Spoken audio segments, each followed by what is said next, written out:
أما والله لو علم الأنام لما خلقوا لما غفلوا وناموا لقد خلقوا لما لو أبصرته عيون قلوبهم تاهوا وهاموا فروح سوف ترحل في سلام وروح في الجحيم لها مقام فروح سوف ترحل في سلام وروح في الجحيم لها مقام ليوم الحشر قد عملت أناس فصلوا من مخافته وصاموا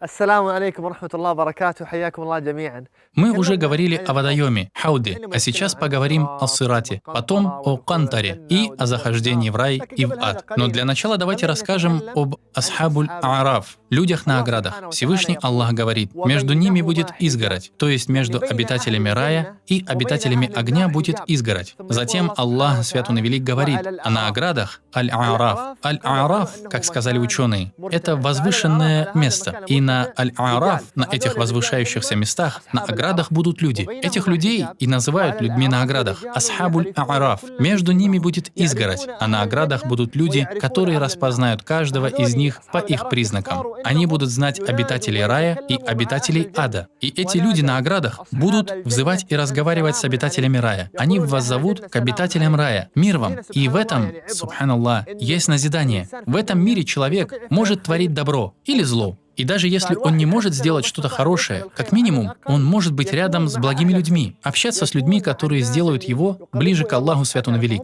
И те люди решили обращаться не к обитателям огня, они захотели воззвать к обитателям рая. Даже если сами они не являются одними из них, они разговаривают с обитателями рая. Они воззовут к обитателям рая. Салямун алейкум. Затем Всевышний Аллах говорит, что они не войдут туда. То есть люди на оградах не войдут в рай, хотя будут желать этого. Они будут желать зайти в рай. И как сказали некоторые ученые, Аллах, Свят Он и Велик, наделил их светом в день воскресения. И этот свет останется с ними, он не гаснет. И они до сих пор продолжают желать вхождения в рай. Аллах, Свят Он и Велик, говорит, когда же их взоры обратятся к обитателям огня. То есть они не по своему желанию стали смотреть на обитателей огня. Нет, их взоры сами к ним обратятся. Они не хотят смотреть на обитателей огня, не хотят с ними разговаривать, и не хотят, чтобы изначально между ними и этими потерпевшими убыток несправедливыми людьми были какие-то отношения. Когда же их взоры обратятся к обитателям огня, они скажут: «Господь наш, не помещай нас с людьми несправедливыми». Они продолжают бояться. Они боятся, что окажутся вместе с этими беззаконниками в аду. «Господь наш, не помещай нас с людьми несправедливыми». Люди на оградах обратятся к мужчинам, которых они узнают по их признакам, и скажут: «Не помогло вам то, что вы собирали, и ваше высокомерие? Разве это не те, о которых вы клялись, что Аллах никогда не проявит к ним милости?» Им будет сказано: «Войдите в рай, вы не познаете страха и не будете опечалены». В конце концов, с соизволения Аллаха они зайдут в рай. В общем, ученые сказали, что асхабуль-аараф — это люди, чьи благие деяния сравнялись с плохими. Представь, что ты придешь в судный день и обнаружишь, что твои благие и скверные деяния равны между собой. Если бы кто-то сделал еще одно благое дело, один тасбих, один намаз, прочитал одну страницу из Корана, тогда бы перевесили его благие дела, и он бы зашел в рай. Это побуждает человека проявлять усердие и старание в этой дуньи. Ты не знаешь, может быть, благое дело, которое ты сделаешь сейчас, завтра или потом, может быть, именно этого дополнительного благого дела станет достаточно для того, чтобы благие дела на твоих весах перевесили. فروح سوف ترحل في سلام وروح في الجحيم لها مقام. Есть одна истина, о которой мы должны много думать, должны размышлять над ней. Она состоит в том, что все мы, без исключения, будем проходить сират.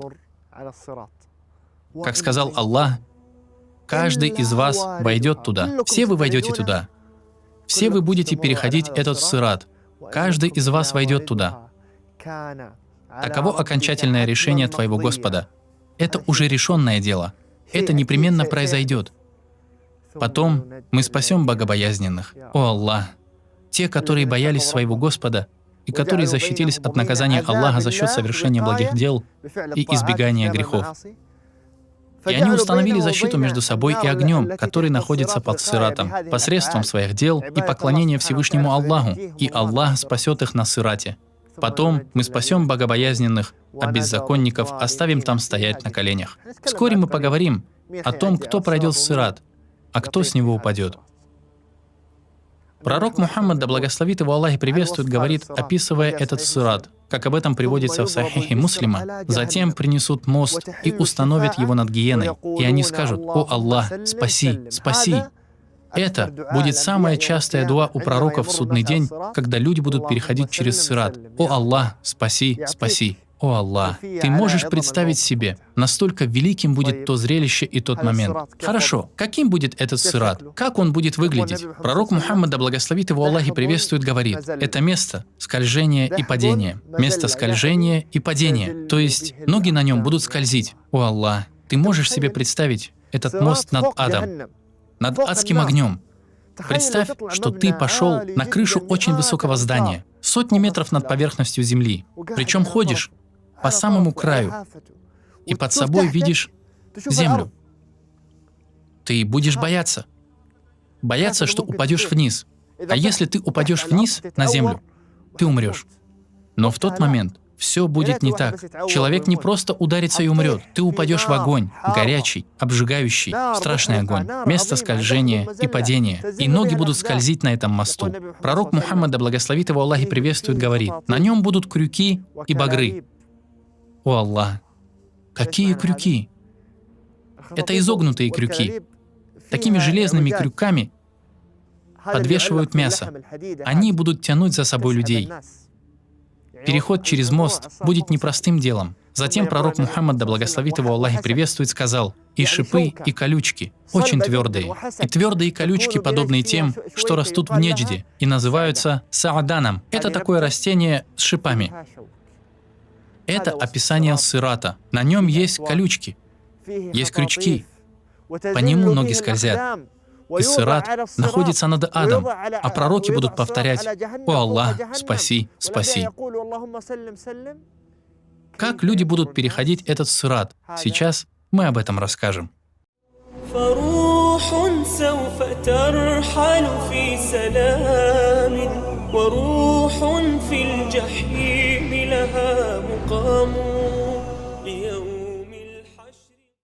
Как верующие будут переходить через этот сират? Пророк Мухаммад, да благословит его Аллах и приветствует, говорит, как это приводится в хадисе из Сахиха Муслима: в мгновение ока будут люди, которые перейдут весь сират всего за одно мгновение ока. Также будут люди, которые перейдут его как молния, как ветер, как птицы, как быстрый конь. Это те категории людей, которые перейдут сират. Скорость будет зависеть от их деяний. У каждого человека свои дела. И чем больше у тебя было благих дел, чем больше ты поклонялся своему Господу в этой дунье, и чем больше Ему повиновался, тем быстрее ты перейдешь этот сират. Затем пророк Мухаммад, да благословит его Аллах и приветствует, сказал: одни из них будут спасены и сохранены. Одни люди спасутся от огня и будут в полном здравии. Сразу же, те люди, кто перейдут сират за мгновение ока, или как ветер, то есть быстро, они спасутся. Другие люди будут ранены. Как сказал пророк Мухаммад, да благословит его Аллах и приветствует, они поранятся. Пророк Мухаммад, да благословит его Аллах и приветствует, говорит о третьей категории людей. И будут те, кого скинут в огонь гиены. Будут люди, которые упадут с этого сирата прямиком в ад, и да упасет нас от этого Аллах. О Аллах! Верующие мусульмане будут отличаться между собой в зависимости от своих благих дел, в зависимости от того, насколько близки они были к Аллаху Свят Он и Велик. И учти, какой изначально размер у этого сирата. Абу Саид Аль-Худри, который передал этот хадис, говорит: до меня дошло, что мост, этот сират, тоньше волоса. Вы видели волосы? Он тоньше волоса и острее меча. Представь это. О Аллах, я прошу Аллаха Свят Он и Велик сделать нас из числа тех, кто пройдет сират как можно быстрее и самым быстрым путем. Пророк Мухаммад, да благословит его Аллах и приветствует, говорит в другом хадисе, который приводится в Сахихе Муслима, где он перечисляет виды людей, которые перейдут через сират. Он сказал: среди них будут те, кто перейдут его как молния, будут те, кто перейдет его как ветер, затем как птица. В таком порядке.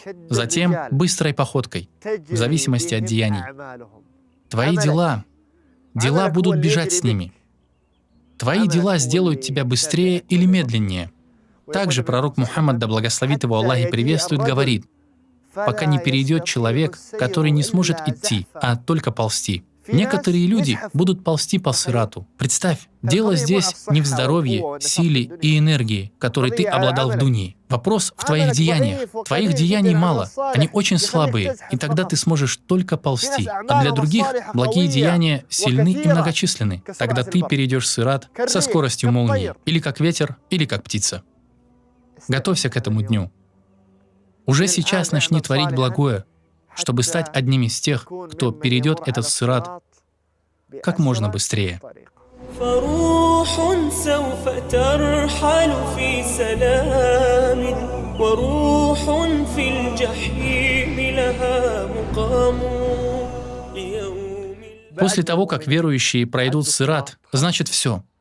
Они спаслись от адского огня. И осталось что? Зайти в рай. Но до этого их остановят и поместят на мост Аль-Кантара. Пророк Мухаммад, да благословит его Аллах и приветствует, говорит в хадисе, который привел Аль-Бухари: когда верующие спасутся от огня и будут задержаны на Кантаре, другом мосту, перекинутом между раем и адом, там обиженные смогут воздать равным своим обидчикам за то, что они претерпели от них в мире этом. А когда они очистятся, им будет позволено войти в рай. О Аллах! Все, в день воскресения уже было возмездие, был расчет, и каждый получил свое право. Но, возможно, в душах людей осталось что-то плохое. В сердцах может оставаться что-то против других. Когда кто-то поступил несправедливо, тот несправедливо притесненный может до сих пор злиться на своего притеснителя. То есть души еще не очистились полностью. Какие-то проблемы могут оставаться между братьями, между любящими друг друга людьми, между друзьями, между чужими друг другу людьми.